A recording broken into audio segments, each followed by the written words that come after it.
Baik, bismillahirrahmanirrahim. Assalamualaikum warahmatullahi wabarakatuh.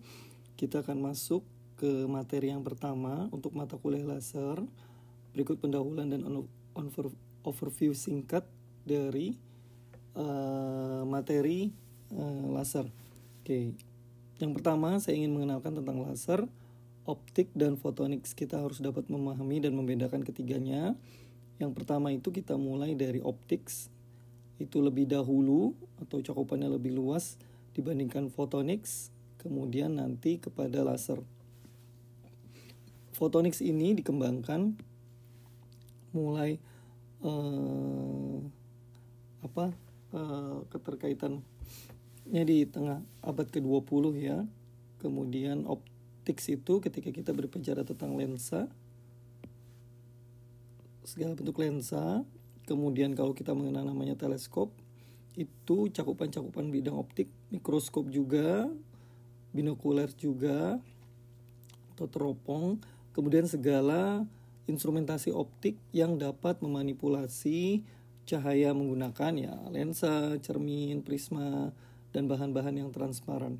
Nah, optics ini dimulai secara saintifiknya itu ketika Isaac Newton itu menerbitkan sebuah buku yang berjudul Optics pada tahun 1704.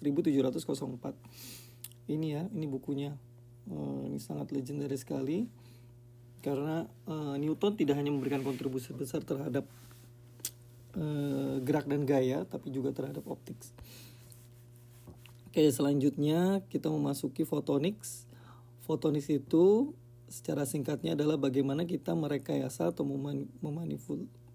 memanipulasi foton. Apa itu foton? Foton singkatnya mungkin partikel cahaya ya. Partikel cahaya di mana kita bisa dapat memahami konsepnya dari secara klasikal electromagnetic wave atau gelombang elektromagnetik. Ini pertama diperkenalkan dan diperkenalkan oleh Max Planck, namun dikembangkan ide-idenya oleh Albert Einstein pada tahun 1905. Nah, disinilah mulanya di mana kita mengenal fisika kuantum era, zamannya fisika kuantum. Ini sangat menarik karena di sini secara historical Newton mendukung pendapat bahwa cahaya adalah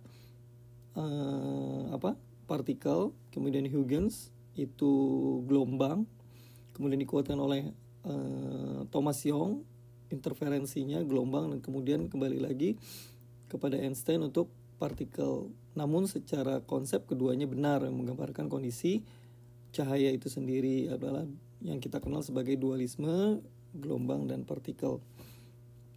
Nah, selanjutnya laser itu mulai diperkenalkan tahun 1960. Ternyata sebelum istilah photonics digunakan ya, photonics yang belakangan digunakan. Namun secara konsep orang belum menyadari bahwa laser itu dibangun oleh konsep-konsep photonics. Kemudian ini laser itu frasenya dari light amplification by stimulated emission of radiation. Ini frase dengan banyak kata dan artinya amplifikasi, emisi, dan radiasi. Radiasi kita mengetahui bahwa gelombang elektromagnetik ya, radiasi gelombang elektromagnetik massless yang tidak bermassa dari energi yang dapat merambat dengan kecepatan cahaya. Kita tahu radiasi ya, gelombang mikro seperti itu, microwave. Kemudian stimulated emission. Ini memberikan informasi kepada kita bahwa cahaya itu memproduksi sinar, namun dengan cara yang berbeda. Itu berbeda dengan kebanyakan produser atau yang memproduksi cahaya seperti matahari, lampu, dan sebagainya. Karena laser ini perlu stimulate atau trigger, pemancing atau mendukung untuk mendapatkan cahaya yang tertentu. Nah, kemudian amplification, penguatan. Ini penting karena laser selain juga panjang gelombang tertentu yang kita inginkan, tapi juga penguatan atau nilai daya atau jangkauan dari sinar yang akan diinginkan. Kemudian kita masuk ke material laser dan tipe-tipenya. Ini yang pertama adalah ruby, ini dari material bahan yang kita udah kenal mungkin sebagai permata ya. Ini termasuk contoh dari solid state laser, laser benda padat. Bagian ruby dapat mengemisikan atom yang dapat mengemisikan terdistribusi dalam padatan yang transparan. Di dalam ruby, material yang transparan adalah sapphire. Nah, itu aluminium oxide atau Al2O3, dan light emitting, emisi cahayanya atau yaitu atom-atom yang aktifnya itu adalah kromium. Nanti Anda bisa eksplorasi sendiri untuk ruby ini seperti apa, nanti kita akan bisa bahas selanjutnya. Nah, ini yang penting juga bahwa light emitting atom memerlukan eksitasi dari cahaya sumber lain. Nah, dari sumber lain. Jadi laser itu dia akan bersinar ketika ada sumber lain yang dalam tanda kutip menyinarinya, memberikan energinya, atau dikenal sebagai optical pumping. Nah, ini kalau kita lihat spontaneous. Oh, saya lupa nih kan full screen ya.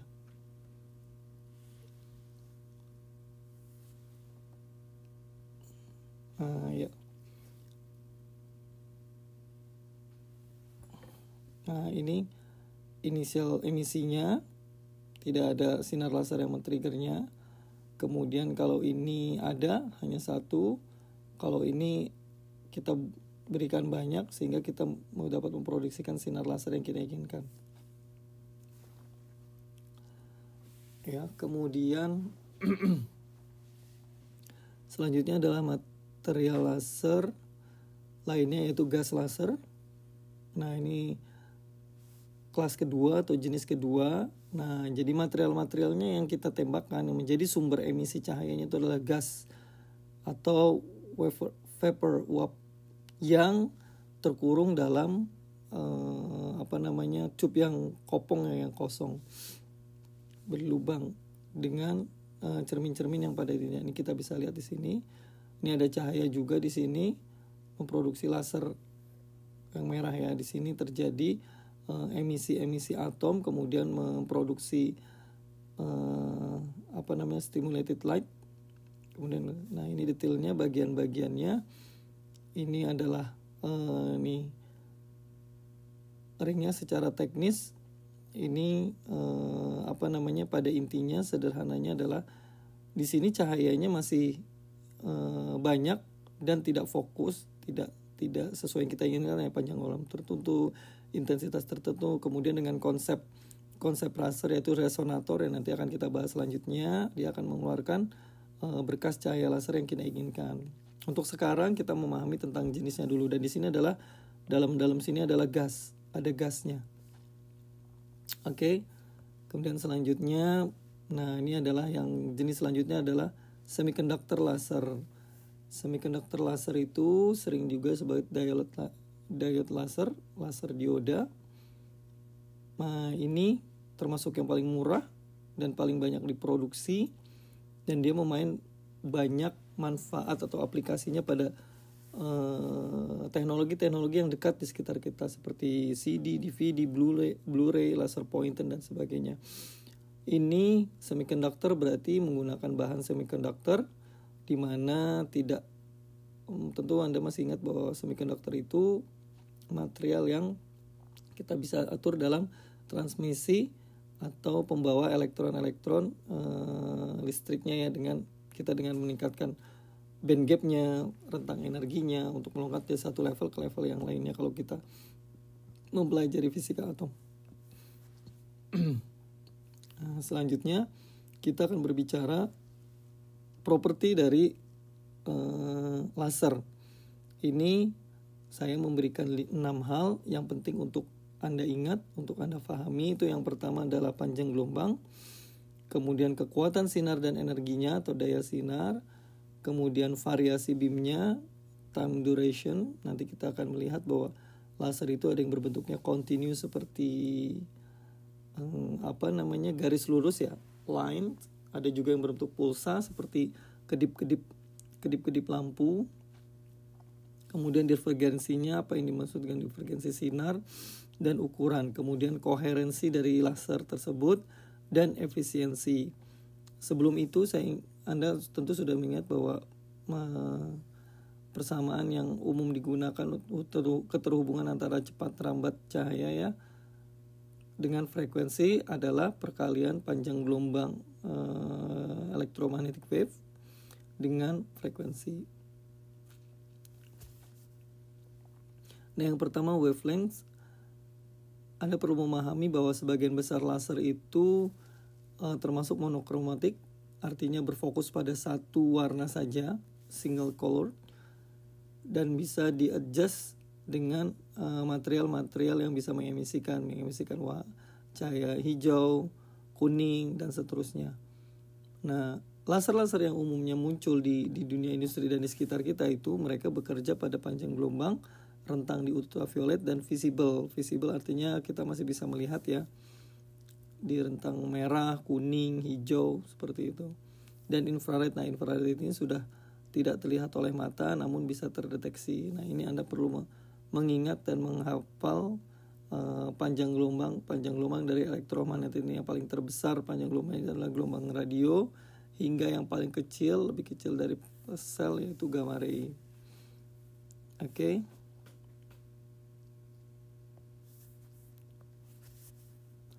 Selanjutnya optical property of laser.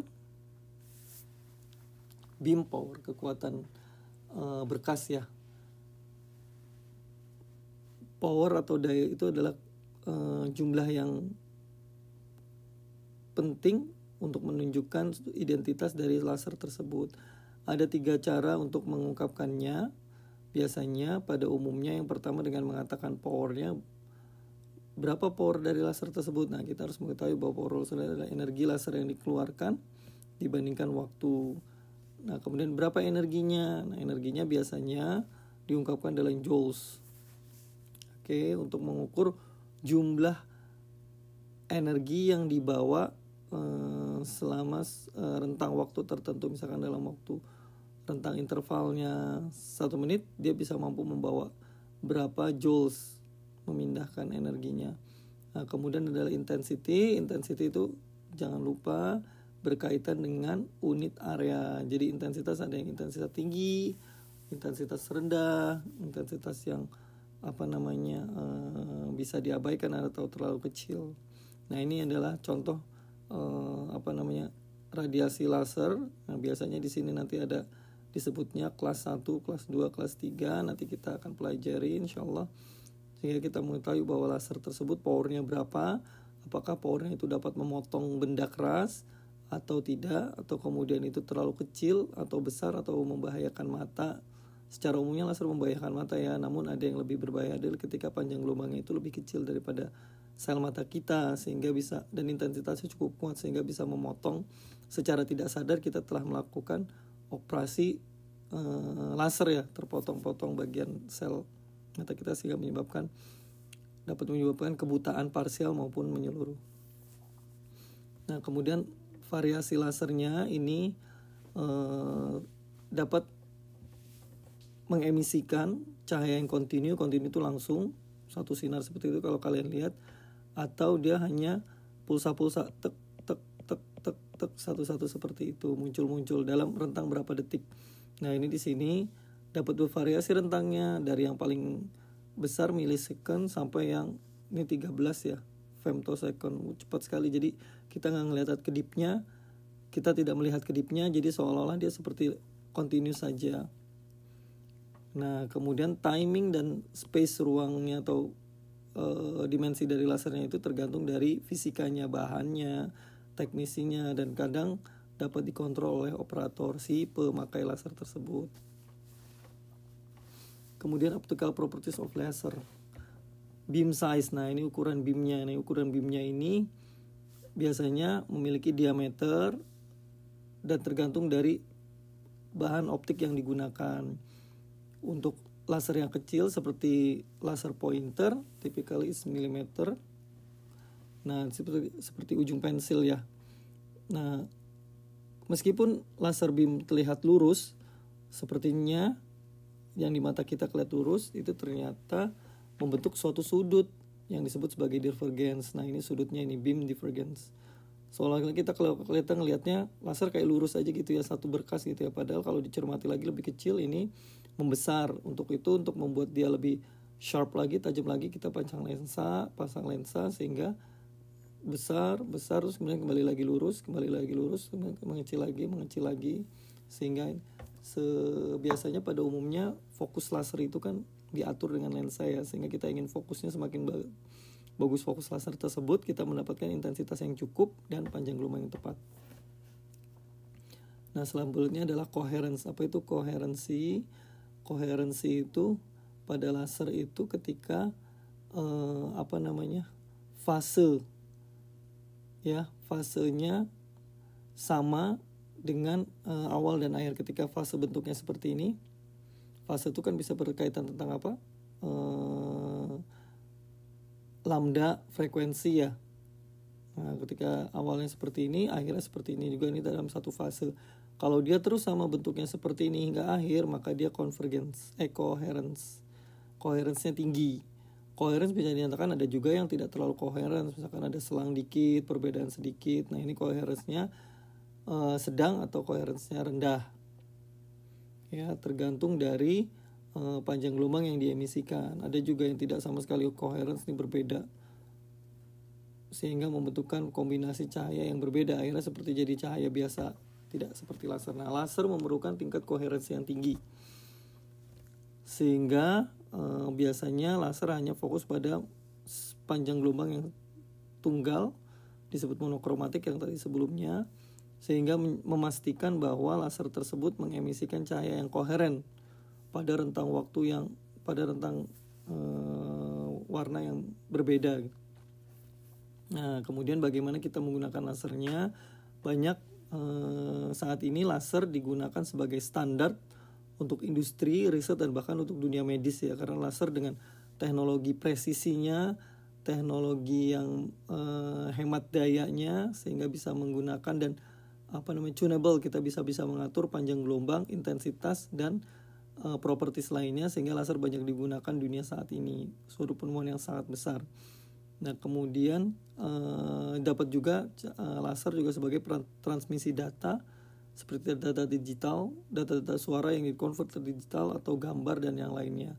Pada intinya laser itu menyajikan kepada kita teknologi sensitive measurement, perhitungan yang sangat sensitif, seperti detektor